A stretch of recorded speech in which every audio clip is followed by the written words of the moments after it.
Bonjour à tous. Cette vidéo est consacrée à l'analyse de la partie qui opposait Anatoly Karpov à Vesselin Topalov le 27 février 1994 à la quatrième ronde du tournoi de Linares.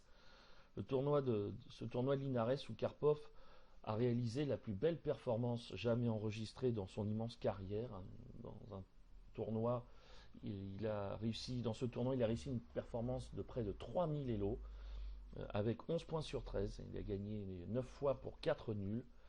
Et il a réussi également la plus belle performance de l'histoire du tournoi de Linares, qu'il a gagné à quelques reprises, mais loin derrière un Kasparov.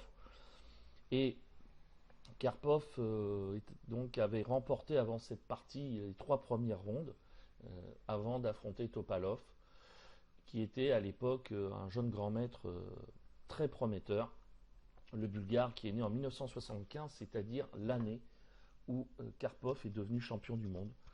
Donc, autant dire qu'on a un conflit de génération entre Topalov et Karpov qui, quelques jours plus tard, fêtait ses 43 ans. Et donc, aussi évidemment, Karpov avait un elo de 2740 à une époque où les joueurs à plus de 2700 étaient très peu nombreux. Alors voilà, régulièrement, il y avait Karpov, Kasparov. Et puis les autres pouvaient atteindre la barre des 2700, ici ou là. Voilà, et Topalov avait 2640, ce qui quand même le situait dans le top 20-30 mondial. Le top 20 mondial, donc quand même déjà un très très bon classement. Donc Karpov a les pièces blanches et il joue D2, D4.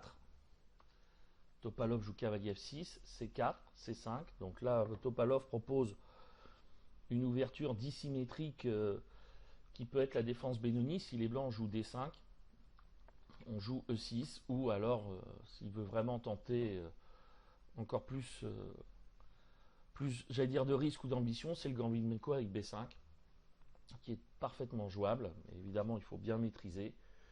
Karpov, lui, choisit de jouer cavalier F3, donc il refuse ces ouvertures compliquées, les préparations de son adversaire, et choisit une suite a priori plus modeste, mais en fait tout à fait jouable, où on transpose en fait dans la partie anglaise.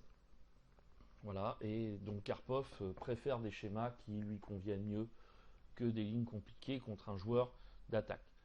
C prend, cavalier prend, E6. Alors là, effectivement, on retombe dans la partie anglaise où les blancs, dans l'anglaise symétrique, ont poussé rapidement D4. Donc vous voyez qu'on peut transposer, y compris en jouant D4, dans cette ouverture.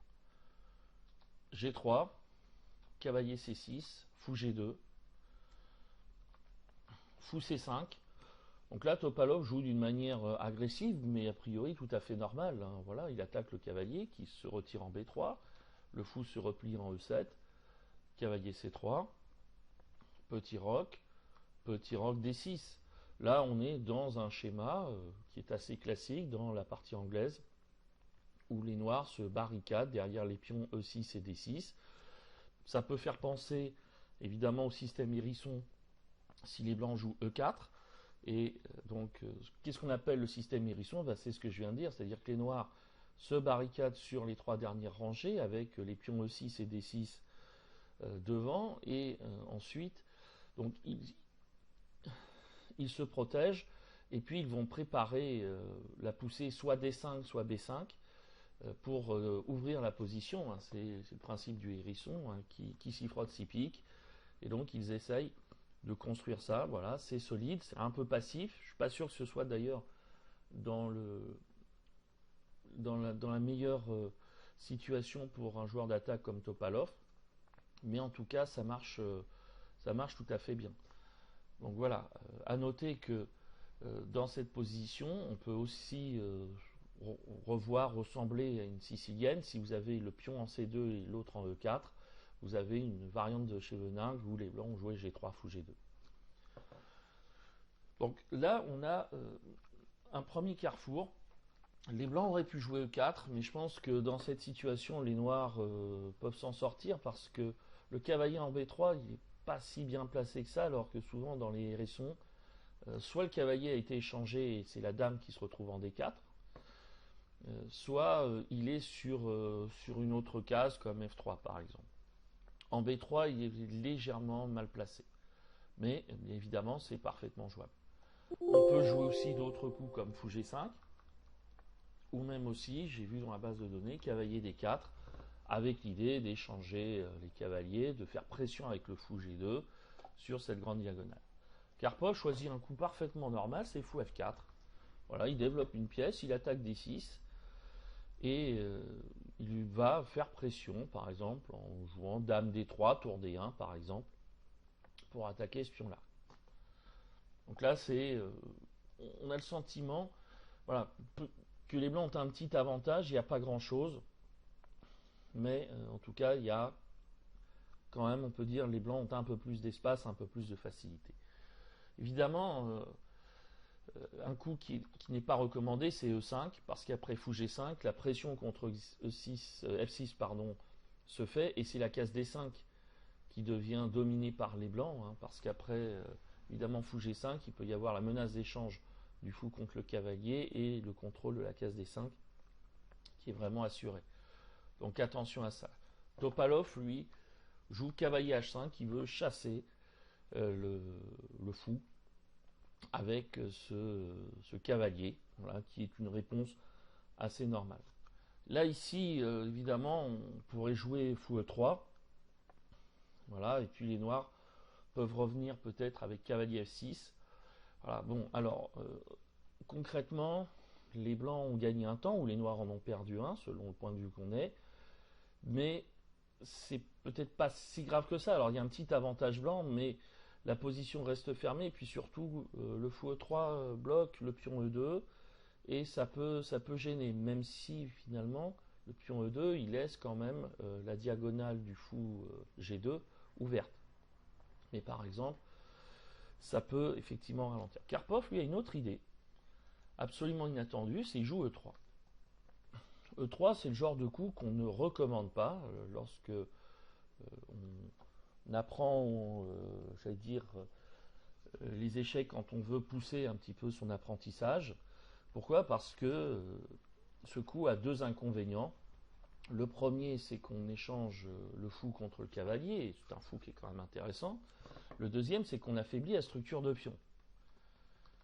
Après, K prend F4, E prend F4. Mais pourquoi Karpov joue ce coup? Alors, d'abord, il change radicalement la structure de pion. C'est important. Deuxièmement, on constate une chose, c'est que ici, Karpov, je vais le mettre en vert, renforce le contrôle des cases D5 et E5. Alors pour D5 c'était déjà le cas, mais il y a aussi E5, et notamment pour le cavalier, qui pourrait rebondir en E5. Donc avec le pion F, c'est pas possible. Donc il renforce en quelque sorte son emprise sur le centre avec les pions. Voilà. Et du coup, certaines possibilités de contre-jeu des noirs ne sont pas possibles. Je l'ai dit, cavalier E5. D'autre part, il ouvre en fait la colonne E pour sa tour. Et puis, quand on parle d'affaiblissement de la structure de pion, alors c'est vrai, mais c'est pas un affaiblissement qui est, on va dire, définitif, ou en tout cas très critique, parce que en fait, la chaîne de pions, il reste toujours un îlot de pions. Voilà, les 4 pions étaient là, maintenant ils sont sur 3 colonnes.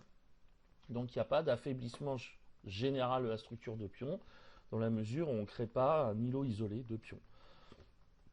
Donc c'est pour ça que Karpov joue ce coup, qui est évidemment un coup qui montre bien sa compréhension du jeu. Enfin, évidemment, il y a des options que Karpov se crée, c'est d'attaquer ce centre noir par C5 ou F5, voilà, pour affaiblir justement le contrôle des autres cases. C5, ça peut affaiblir la case 5, ou F5, ça peut affaiblir le contrôle de la case D5, évidemment, en s'en prenant à ces pions-là. Donc c'est un choix vraiment étonnant et remarquable de la part de Karpov, surtout face à un joueur comme Topalov, qui évidemment se retrouve à jouer des situations auxquelles il n'est pas familier, en tout cas pas à l'aise. Alors Topalov se développe, fou D7, dame D2, Dame D8. Topalov joue le plan classique dans le système hérisson, c'est qu'il place sa dame sur la 8e rangée. Alors ça permet de défendre D6, mais aussi de préparer B5 par A6 et B5, et puis de placer la tour en D8 pour jouer D5. Ça, ce sont des choses qu'on voit régulièrement dans le système hérisson. Et puis la tour en A8 reste là parce qu'il peut y avoir une ouverture de la colonne A qui peut être évidemment intéressant. Tour F1 E1. Et là, déjà, on s'aperçoit que le prochain coup des noirs, tour D8, c'est un coup qui est intéressant, qui est important dans le plan que j'ai cité, mais on s'aperçoit que ce coup se heurte à F5. Voilà. Et F5 va s'en prendre directement à ce centre noir que j'évoquais dans les idées que j'évoquais après la prise après l'échange du cavalier contre le fou. Là, F5 casse le centre noir. On ne peut pas prendre, évidemment, parce qu'on perd une pièce, le fou E7 n'est plus défendu. Sur E5, il y a fou E4. Et là, on voit bien que les noirs sont vissés sur les cases blanches. Si on joue fou F8, on peut prendre, voilà, F prend E6, et puis on peut jouer soit cavalier D4, soit tour A D1, on peut jouer plein de coups, et puis on a une grosse pression des pièces blanches contre ce centre noir, et les noirs vont avoir beaucoup de mal. Si on joue fou E6, là il y a cavalier, alors soit cavalier D4, soit cavalier D5, et là on est dans du jeu positionnel assez classique où vous avez un pion isolé, le pion D6, et les blancs qui occupent la case devant, qui la dominent et qui vont masser leur adversaire. Et ça, évidemment, Karpov sait très très bien le faire. Donc on voit qu'avec des coups finalement sans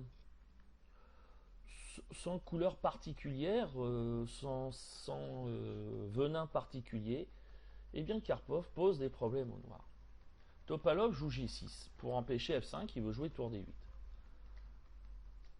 H4 continue Karpov qui veut créer des faiblesses, il veut attaquer à l'aile droite, il veut créer des faiblesses à l'aile droite. Il a stabilisé la situation au centre dans la mesure où les noirs ne peuvent pas agir à cet endroit. Les noirs pour l'instant ne sont pas du tout en mesure de réagir à l'aile dame, donc il faut passer à l'aile droite. Topalov lance son plan d'attaque à l'aile dame, A6, H5. Donc là, évidemment, les blancs créent de nouvelles faiblesses et on voit quand même aussi que l'idée de l'attaque à l'aile droite est motivée par le fait que les pièces sont plutôt à l'aile dame. On voit que la tour A8 ne joue pas et que la dame est déportée également de ce côté-là, donc il faut essayer d'attaquer, même s'il n'y a pas beaucoup de pièces blanches. Quand même, on peut voir qu'elles peuvent revenir assez rapidement. Bon, évidemment, le mat, pour l'instant, n'est pas envisageable. Voilà, mais c'est quelque chose qui peut se faire. Et si on joue H5, on peut jouer, par exemple, fou F3, roi G2, tour H1, par exemple, pour amener la tour sur la colonne H. Alors, Topalov joue B5. C'est un coup qui a été critiqué.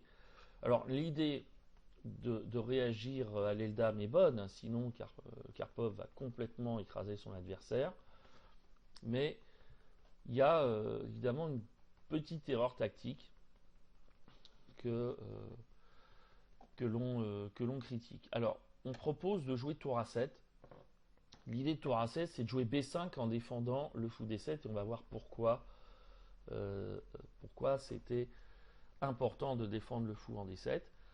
Si on joue H6, B5, on peut jouer cavalier D4 ou même a priori cavalier D5 propose l'ordinateur. Bon, cavalier D4, ça paraît évidemment plus humain. Et il y a un gros avantage en faveur des blancs. Voilà, ça c'est clair. Les blancs dominent sur l'échange. Cavalier prend, dame prend, il y a menace de mat en G7. Donc évidemment là, les noirs ne peuvent pas contre-attaquer tout de suite contre B2 par exemple. Alors, B5, c'est peut-être pas la meilleure réplique, mais par exemple, l'ordinateur, lui, n'est pas aussi affirmatif sur l'erreur de B5. Je pense que La situation était déjà mauvaise pour Topalov, mais ce qu'il y a d'incroyable, c'est qu'il n'y a pas forcément d'erreur visible de la part du jeune Bulgare qui l'amène dans cette position-là. H prend. Voilà. Et là, alors il y a plein de possibilités qui ont été, qui sont là. C'est sûr, le module lui préfère d'autres coups, mais Karpov joue un premier coup, une première pique, qui est cavalier C5. Cavalier C5, attaque le fou D7, alors on peut le prendre et il y a dame prend D7, évidemment ça va un peu au-delà.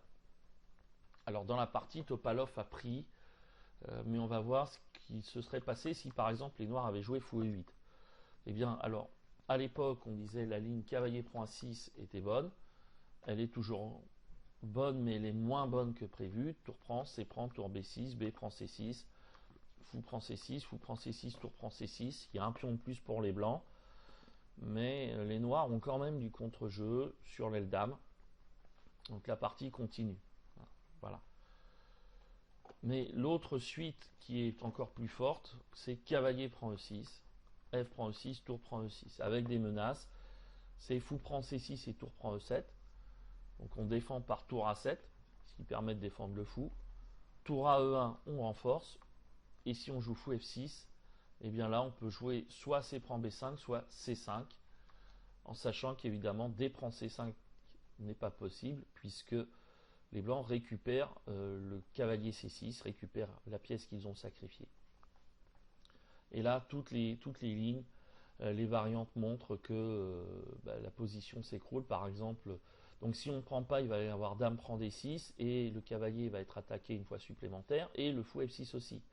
Hein, par exemple, si on joue, je ne sais pas, tour A F7, eh bien on peut jouer tour prend D6.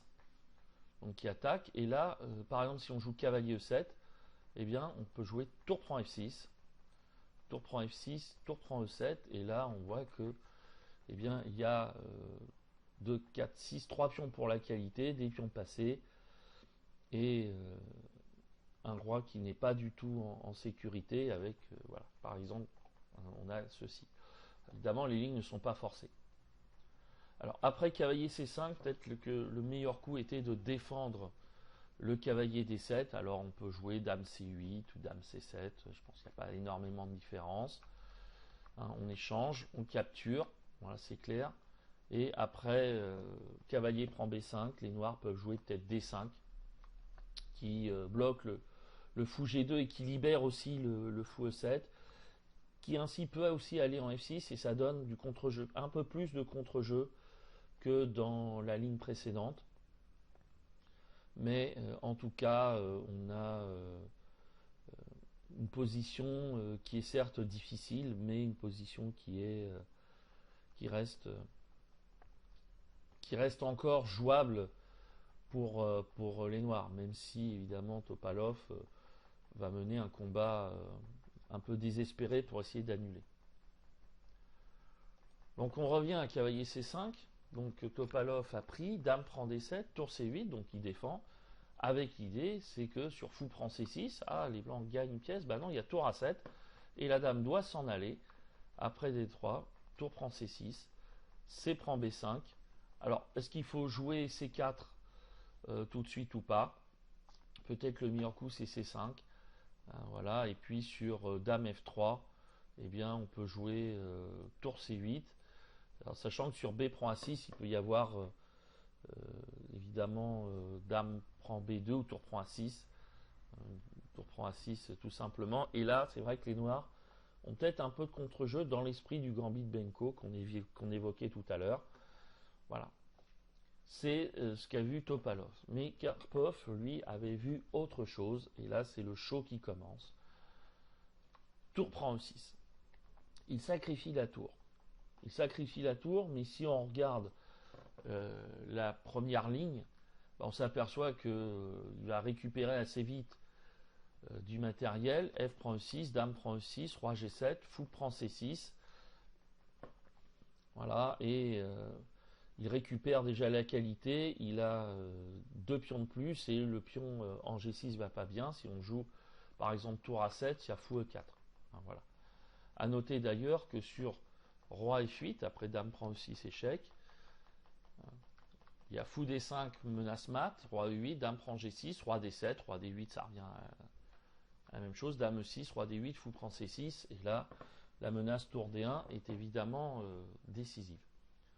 Donc tour prend E6 paraît fort, mais Topalov avait trouvé la suite tour A7, un petit coup intermédiaire, qui permet de défendre le fou E7 et qui fait que les blancs ont deux pièces attaquées, la dame et la tour. Alors, on pouvait jouer dame D5, mais Karpov, lui, continue dans son show, c'est tour prend G6. La tour qui ne s'était pas sacrifiée en E6 se sacrifie en G6. Et là, eh bien, les noirs n'ont pas tellement de choix, ils doivent prendre. Pourquoi? Eh bien, parce qu'après roi F8, il y a dame H3. Et les blancs vont gagner énormément de matériel. Sur F prend G6, dame H8, 3 F7, dame, fou D5 mat. Les noirs sont obligés de jouer fou H4 ou un truc comme ça, mais de toute façon, ils vont tout perdre dans cette position. Ils n'ont pas de chance de survie. Sur roi H7, alors là, il faut faire plus attention. Comment on continue? Vous pouvez chercher pour trouver comment Karpov aurait continué sur roi H7. Bien, il aurait continué par dame H3. Il y a mat forcé. Roi prend G6, fou E4 échec. Alors sur roi G7, on mate en deux coups. Voilà, F5. Dame prend, roi G7, dame H7, roi F8, dame H8, roi F7, fou D5. Vous voyez ici la collaboration de la dame et du fou. Roi G6. Et là, il faut trouver le coup qui suit. Alors évidemment, il y en a plein qui gagnent, mais F5 qui attire en fait le roi noir vers le centre et lui fait quitter la case G6 qui était le pilier de enfin en tout cas la case où il pouvait se défendre le mieux. Roi prend, dame H7, roi E5, dame H6, menace mat quand même en F4, donc roi F5, toujours une fois pour essayer de retourner vers G6, mais là on joue G4. Alors, et il y a mat en deux coups tout simplement, enfin trois coups. Sur roi prend G4, il y a fou 6, sur roi E5, dame E6. Il y a même tour E1 tout simplement, voilà, il y a tour E1 ou dame E6 qui mate au prochain coup. Il y a même cavalier E2, enfin il y a plein de suites. Voilà donc pourquoi après tour prend G6, Topalov est obligé de prendre. Et donc on va revenir à des lignes qu'on a évoquées à l'instant, voilà. Mais avec tour A7 qui permet de défendre la 7e rangée. Fou prend C6. Donc là, il y a déjà deux pions pour la qualité pour les blancs. Et une attaque contre un roi qui est quand même bien mal à l'aise. Topalov joue tour D8, C prend B5. Alors sur A prend B5, il y a cavalier prend B5, et on voit que la tour A7 ne peut pas quitter la 7e rangée, elle est attaquée, ne peut pas quitter la 7e rangée, puisqu'il y aurait dame prend E7. Et donc en fait, ça coûte une qualité au noir, et évidemment les blancs resteraient avec 3 pions de plus. Et toujours une attaque quand même assez forte. Donc Topalov continue par fou F6, cavalier E4, il ramène ses pièces, Karpov. Voilà, là on est dans une conclusion plus simple. Fou D4, B prend A6. Alors là aussi, si on prend B2, bah, il y a tour B1 et le fou B2 est cloué. Et si on joue par exemple dame B6, cavalier G5, là on a vraiment un ficelage en règle des noirs qui sont paralysés. Si on joue tour prend A6, ben, il y a dame E7 ou dame E7, par exemple sur roi G8, il y a fou D7 qui menace tout simplement de jouer cavalier G5 par exemple, ou fou E6 et cavalier F6 ou des choses comme ça. Ça va pas très fort. Topalov joue dame B6, tour D1, dame prend A6. Et là, Karpov continue par un autre sacrifice de qualité, c'est tour prend D4. En fait, il veut aller en F6 et il faut éliminer la pièce qui défend cette case. Tour prend D4. Alors sur C prend, il y a dame F6, roi G6, dame prend D8, dame prend C6, dame H8, tour H7, dame F8, tour G7, cavalier G5, dame E7, Dame C7 et cavalier E6, et là ça gagne, hein. Alors une manière très simple de gagner, c'est que vous échangez tout en G7 et vous restez évidemment avec une finale complètement gagnante. Voilà. Donc ça c'est une façon simple de gagner. Topalov a pris en D4, Dame F6, Roi G8, Dame prend G6. Alors sur Roi H8, il y a cavalier F6 qui va forcer le mat. Voilà, qui va. Alors attention sur tour D1, faut pas jouer, faut faire attention à pas jouer Roi G2 parce qu'il peut y avoir Dame F1, mais il faut jouer Roi H2. Hein. Voilà, faut faire attention quand même. Faut éviter ce genre de mauvaise surprise.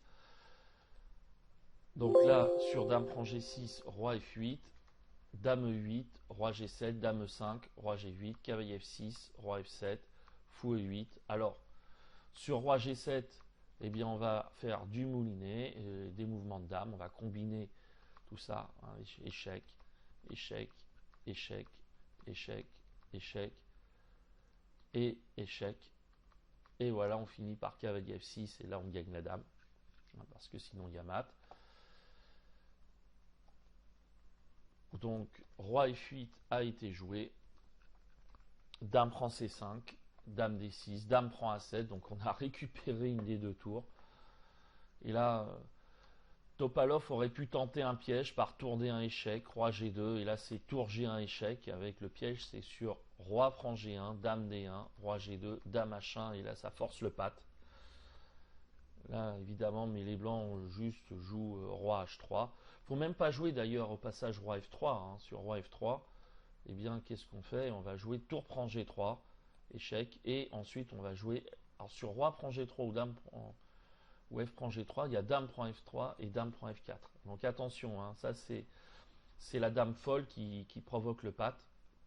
Donc c'est pour ça qu'il faut jouer Roi H3, parce qu'en fait c'est plus possible. Hein, si on joue tour H1 échec, Roi G4, ben là il n'y a plus de pièces folles. Hein, sur tour H4, alors sur tour H4 il faut jouer Roi G5, hein, voilà. Sur Roi prend H4, on peut. Faut pas jouer G prend H4, mais on joue Roi G5, tour G4, et puis là on joue cavalier prend G4, et puis on règle tous les problèmes. Voilà, comme ça il n'y a plus rien, et ça gagne. Voilà. Donc juste pour dire attention à ce genre de piège. Alors Topalov lui a joué Dame prend F6. Il a préféré tout simplement finir rapidement avec la partie. De toute façon, il n'y avait plus rien à faire là. Il y a 5 pions pour la qualité. Quoi. Fou H5, tour D2, B3, tour B2 et Roi G2. Voilà, Topalov a abandonné avec une superbe démonstration de Karpov qui était vraiment dans, peut-être pas la forme de sa vie, mais en tout cas, il était dans un des meilleurs moments de sa carrière. Voilà, n'hésitez pas à faire des commentaires et à liker cette vidéo. J'espère que vous avez apprécié la partie. Puis on se retrouve prochainement pour une autre analyse. Au revoir.